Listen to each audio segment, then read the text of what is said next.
Hello, আসসালামু আলাইকুম guys. আশা করি আপনারা সবাই ভালো আছেন। আপনারা হয়তো সবাই জানেন যে আমের রাজ্য সাপাহার। আজকে আমি আমের রাজ্য সাপাহার থেকে আপনাদের আমের বাগান দেখাবো ইনশাআল্লাহ।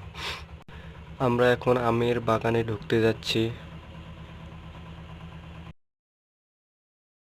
আমরা এখন আমের বাগানের ভিতর প্রবেশ করব। আপনাদের দেখানোর চেষ্টা করব যে আমের বাগানগুলি আসলে কেমন। এই যে আপনারা দেখতে পাচ্ছেন এখন রমজান মাস চলতেছে, আমে মুকুল হয়েছে। আপনারা দেখতে পাচ্ছেন অনেক সুন্দর মুকুল। আর কিছুদিন পর এই আম গাছগুলোতে আম ধরবে ইনশাআল্লাহ। তারপর সে আমগুলো বিক্রি করা হবে ও দেশের বাইরে পাঠানো হবে।